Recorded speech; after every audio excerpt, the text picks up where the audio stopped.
जलाल खुदा बाप, खुदा बेटे और खुदा रूह कुदस का हो। मेरी तरफ से तमाम व्यूवर को बहुत बहुत सलाम। और ख़ास तौर पर मैं शुक्रिया अदा करना चाहता हूँ खुदा के खादम पास्टर साजिद एंड्रिक का, उनकी फैमिली का, उनकी सारी टीम का, और ख़ास तौर पर इस जायज़ टीवी का, और जो प्रोग्राम इसमें चल रहा है मुक़द्दस कलाम की बातें। तो मेरा दिल इस बात के लिए बेहद शुक्रगुज़ार है कि मुझे भी आज ये मौका मिला है कि मैं इस टीवी पर आकर खुदा के कलाम की बातें बयान कर सकूं। सबसे पहले मैं पार साहब की सारी मेहनत को, एफर्ट्स को, वो जो अपनी मसीही कौम के लिए कर रहे हैं, अप्रिशिएट करता हूं, कि सारी टीम को अप्रिशिएट करता हूं, और कि वो लोगों को नीचे से उठा रहे हैं और उन्हें तरक्की की तरफ लेकर जा रहे हैं। मेरी ये दुआ है कि खुदा अपने खादम को, उनकी मिनिस्ट्री को, उनके साथियों को और इस टीवी नेटवर्क को और इस प्रोग्राम को बहुत बढ़ाए और फैलाए और बरकत दे। जो चर्च में आज जिस तल्लक से बात करना चाहता हूँ वह पुराने अहदनामा में से यूना नबी की किताब है। वैसे तो इसके 3-4 बाब हैं, लेकिन मैं जो थोड़ी देर के लिए बोलना चाहता हूँ, जो मेरा मजमून है नाफरमानी। यहाँ पर जब हम इसको तलावत करते हैं, यूना की किताब, उसका पहला बाब, उसके पहले 12 आयात, तो जब हम इसको पढ़ते हैं तो मैं आपको ये बताना चाहता हूँ कि यहाँ पर लिखा है कि खुदा ने यूना नबी को ये हुक्म दिया कि वो निनवा शहर को जाकर वहाँ पर मनादी करे कि 40 दिन के बाद ये बर्बाद हो जाएगा। इसलिए कि जो निनवा शहर है ये असूरी सल्तनत का एक कैपिटल सिटी था, और ये अपने दौर का बड़ा मॉडर्न सिटी था। इसमें बुत परस्ती बहुत ज़्यादा थी, और ये लोग अपने आप पर बड़ा फख्र करते थे और समझते थे कि कोई हमें मार नहीं सकता था, या अपने आप को जोरावर समझते। ये लोगों को बड़े गलत तरीके से बड़ी सख्त सजाएं देते। खुदा की कौम के ये खिलाफ लोग थे, और जिसकी वजह से इनके बीच में गुनाह भी और बुत परस्ती भी बहुत ज़्यादा बढ़ गई थी, और जिसकी वजह से हम देखते हैं कि खुदावंद ने ये वार्निंग इन लोगों के लिए दी, और फिर इनके लिए खुदा की मोहब्बत को भी हम देखते हैं कि खुदा ने अपने बंदा यूना नबी को उठाया। यूना का अगर हम मतलब देखें तो इसका जो मतलब है फाख्ता, और यीशु मसीह पर भी हम देखते हैं कि जब मत्ती की अंजील में खुदा का पाखरून पर नाज़िल हुआ था तो फाख्ता की सूरत में नाज़िल हुआ था, यानी कि ये एक रूह से ममूर शख्स था, और इसकी जिंदगी में बलाहट थी। खुदा ने इसको बुलाया था और खुदा ने इसको अपना कलाम दिया था। लेकिन हम बाइबल मुक़द्दस में देखते हैं कि ये निनवा शहर को नहीं गया है, बल्कि ये तरसीस को चला गया है। मेरे अज़ीज़, इस बात को याद रखें कि इसने खुदा का हुक्म नहीं माना। ये बुलाया हुआ शख्स है, लेकिन ये खुदा को ओबे नहीं कर रहा है। इसको इस बात के लिए मसा किया गया है, डायरेक्ट खुदा इसके साथ बोला है, लेकिन उसके बावजूद इब्लीस ने इसके ज़हन से कलाम को चुरा लिया। आज एक बहुत बड़ा जो चैलेंज है, मैं समझता हूँ चर्च के अंदर का कोई भी डिनोमिनेशन हो, कि इब्लीस हमारी जिंदगियों से खुदा के कलाम को चुराता है और हमें खुदा का नाफरमान बनाता है।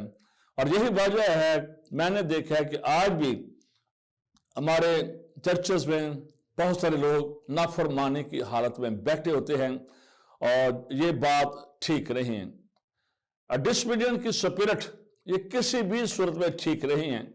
ये खुदा का बंदा है, खुदा ने इसको बुलाया है, और खुदा इसे निनवा को भेज रहा है, और ये निनवा नहीं जा रहा, ये तरसीस के जहाज पर बैठ गया है। हमारा खुदा बड़ा अजीम है, हालांकि ये बुत परस्त है, ये खुदा का इनकार करते हैं, लेकिन उसके बावजूद खुदा ने निनवा के लोगों की फिक्र की। आज भी खुदा जो उसकी मखलूकात है, खा वो किसी भी मजहब में, किसी भी कौम और कबीले और खित्ते से तल्लक रखते हैं, लेकिन खुदा उनकी फिक्र करता है, खुदा मोहब्बत करता है। और खुदा के कलाम में लिखा है कि खुदा मोहब्बत है। और हम देखते हैं यूहन्ना की इंजील में लिखा है कि खुदा ने दुनिया से ऐसी मोहब्बत रखी کہ اس نے اپنا اکلوتا بیٹا بخش دیا تاکہ جو کوئی اس پر ایمان لائے ہلاک نہ ہو بلکہ ہمیشہ کی زندگی پائے۔ تو خدا نے نینوے کے لوگوں کی فکر کی، لیکن ہم دیکھتے ہیں کہ خدا کا بندہ جس کو بلایا گیا ہے، جس کو مقرر کیا گیا، اس نے ان کی فکر نہیں کی ہے۔ ہو سکتا ہے اس کے دل میں بہت ساری باتیں ہوں، یہ اسوریوں سے نفرت کرتا ہوں، اور بعض اوقات یہ ہمارے اندر بھی چیلنج ہوتا ہے کہ کئیوں کو ہم پیار کرتے ہیں، کئیوں سے ہم نفرت کرتے ہیں۔ تو اس شخص کے اندر بھی ایک نفرت تھی، اور بھی کئی وجہ ہو سکتی ہے جس کی وجہ سے اس نے وہاں پر جانا اور خدا کے حکم کو ماننا اس نے پسند نہ کیا، بلکہ اگر ہم دیکھیں جغرافیکل طور پر تو جو نینوے شہر تھا یہ 500 میل کے فاصلے پر تھا، اور جو ترسیس تھا یہ 2500 میل کے فاصلے پر تھا۔ اس نے فرمانبرداری کے، تابع فرمانی کے 500 میل طے نہیں کیے، بلکہ یہ 2500 میل نافرمانی کس نے طے کرنا کا فیصلہ کریں۔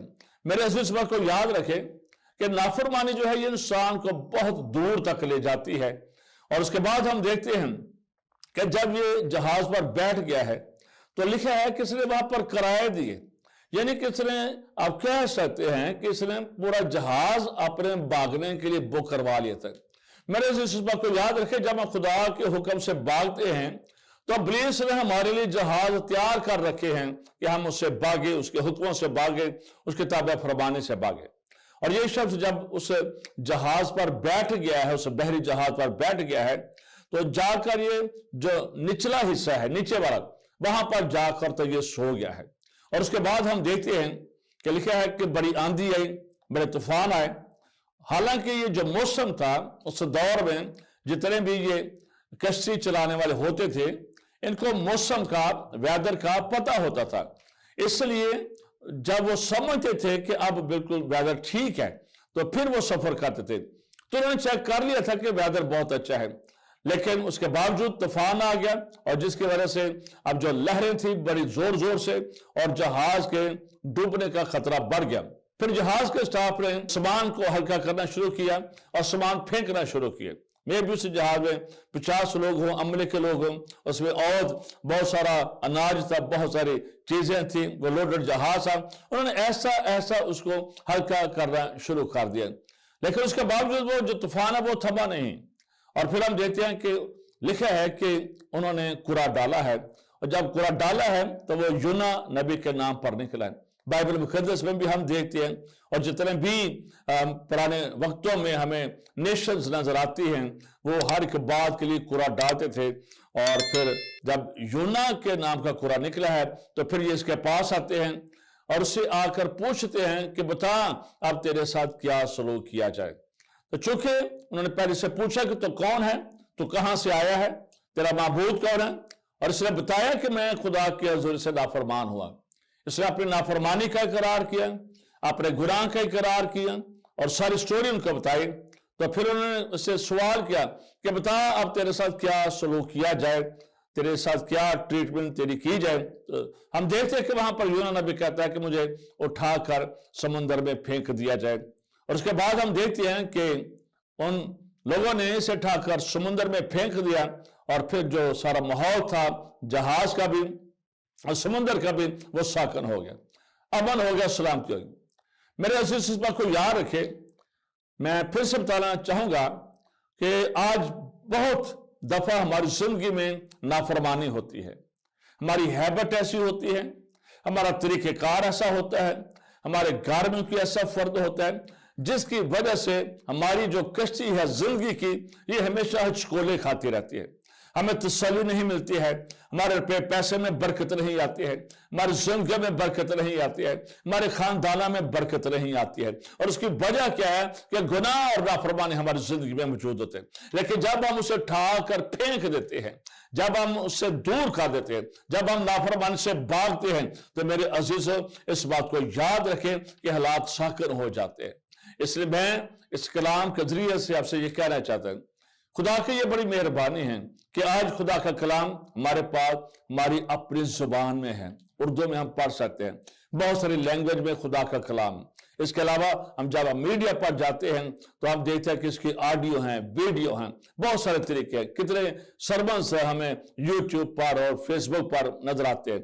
यानी कि हम कलाम को बड़ी आसानी से सुन सकते हैं, बड़ी आसानी से समझ सकते हैं। आज हर गली में चर्च है, हर शहर में चर्च है, किसी ना किसी हम चर्च में जा रहे होते हैं, लेकिन उसके बावजूद भी आज बहुत सारे लोग हैं कि जो कि खुदा के घर में जाकर इबादत करने में नाफरमान है।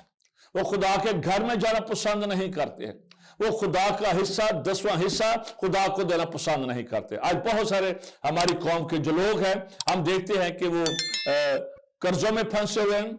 आजकल जो मोबाइल पर ऐप है उससे कर्जे ले रहे हैं, और उसके बावजूद हम देखते हैं कि पठानों से कर्जे लिए लाखों रुपए में फंसे हैं।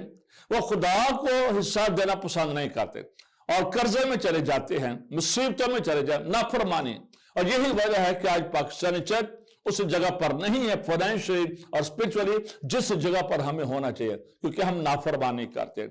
मैं आपको ये कहना चाहता हूं, अपील करना चाहता हूं कि खुदा ने हमें अकल भी दी है और खुदा के कलाम में लिखा है कि वो शरीयत हमारे दिलों पर लिखी गई है। तो इसलिए आप महसूस करें, देखें कि अगर किसी जगह पर कोई ऐसी नाफरमानी है, आपके खानदान में नाफरमानी है, आपकी जिंदगी में नाफरमानी है, कि ऐसी आदत आपकी जिंदगी में है, आप खुदा से भाग रहे हैं, खुदा ने आपको बुलाया है, आप भाग रहे हैं, आप खुदा का काम नहीं कर रहे हैं, आप चर्च से भाग रहे हैं, तो मैं आपसे कहना चाहता हूं अपने से गुनाह के इकरार करें।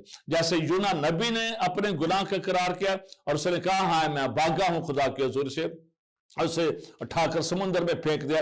अपने से गुनाह को इकरार करें और यीशु की कुदरत आपको आजाद करेगी, क्योंकि यीशु मसीह इसलिए है कि हमें आजाद करे।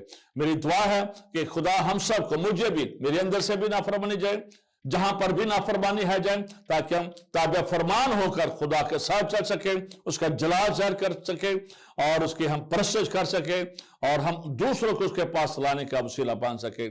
खुदा इस कलाम के वसीला से आप सबों को बरकत दे। मैं शुक्रगुजार हूं आप सबका वाचिंग के लिए, और मैं दुआ करता हूं, दरख्वास्त भी करता हूं कि आप इसको सुने और इसे शेयर भी करें और इसे दूसरे लोगों तक भी पहुंचाएं। खुदा आप सबको और जायज़ टीवी को, खुदा के खादम, उनकी सारी टीम को बहुत बहुत बरकत दे। God bless you all. Thank you.